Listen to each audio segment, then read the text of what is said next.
Assalamualaikum warahmatullahi wabarakatuh. Perkenalkan, saya Muhammad Burhanuddin Dimake, dosen di Sekolah Tinggi Agama Islam Barus, Prodi Studi Agama. Jadi dalam perkuliahan, saya mengajar tentang resolusi konflik sosial keagamaan. Kali ini kita membahas tentang konflik dan model-model resolusi konflik. Adapun tujuan pembelajaran dari materi konflik dan model-model resolusi konflik, yaitu di mana mahasiswa diharapkan mampu memahami, menganalisa, dan menerapkan dan mengelola penyelesaian konflik dan model resolusi konflik dalam berbagai konteks yang nantinya akan dialami oleh mahasiswa. Jadi kita harus mampu memahami apa itu konflik. Jadi secara garis sederhananya, konflik merupakan fenomena alamiah yang tidak dapat dipisahkan dalam kehidupan dunia ini. Sebagaimana dalam pendapatnya, Simon Fisher mengatakan bahwa konflik adalah adanya hubungan dua orang atau lebih, individu atau kelompok yang mempunyai tujuan yang berbeda. Konflik biasanya diartikan karena adanya tidak kecocokan, ketidaksejalanan sesama manusia ataupun antar manusia yang ada.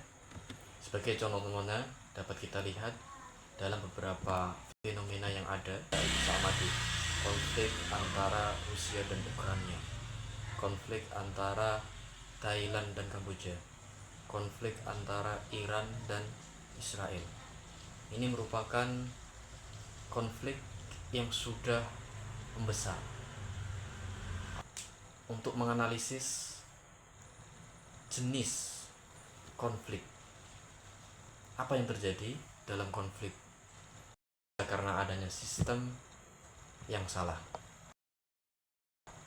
Yang selanjutnya kita memahami tentang unsur-unsur sebuah konflik. Jadi unsur-unsurnya itu harus memenuhi.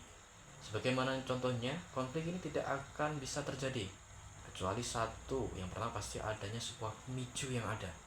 Apa sih pemicunya? Bisa karena kebutuhan dasar yang tidak terpenuhi, sebagai contohnya dalam teorinya Abraham Maslow yang memiliki tentang adanya 5 kebutuhan manusia. Yang selanjutnya ada penyebab dasarnya. Jadi kalau tidak ada pemicu, tidak ada dasarnya, maka tidak dikemungkinkan akan terjadi sebuah konflik. Yang selanjutnya yaitu faktor mobilisasi. Jadi kalau faktor mobilisasi ini konfliknya sudah luas, yaitu ada yang namanya faktor yang memperburuk. Jadi faktor yang menyebabkan konflik ini akan memperburuk, jadi tambah buruk, karena sudah ada pemicu, penyebab dasar, mobilisasi, sampai faktor yang memperburuk terjadinya sebuah konflik. Jadi dimana kalau kita sudah memahami tentang level konflik, unsur konflik, dan jenis-jenis konflik, kita berlanjut tentang model resolusi konflik. Jadi dalam konflik itu ada beberapa macam model dalam resolusi konflik, yaitu ada negosiasi, ada mediasi, arbitrase, sampai pada transformasi konflik. Yang pertama yaitu terkait dengan sebuah negosiasi. Jadi negosiasi ini adalah cara yang paling mudah untuk menyelesaikan konflik antar dua orang. Jadi yang menyelesaikannya yaitu antar dua orang ini untuk mencapai kesepakatan bersama atas peristiwa yang menyebabkan konflik.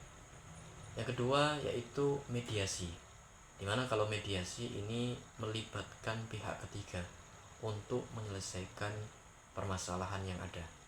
Yang selanjutnya yaitu ada yang dinamakan arbitrase, dimana kalau arbitrase ini hampir mirip dengan mediasi, namun dimana pihak ketiga ini bisa mengambil alih ataupun bisa memberikan solusi atas konflik yang terjadi antar dua orang ataupun antar kelompok yang ada.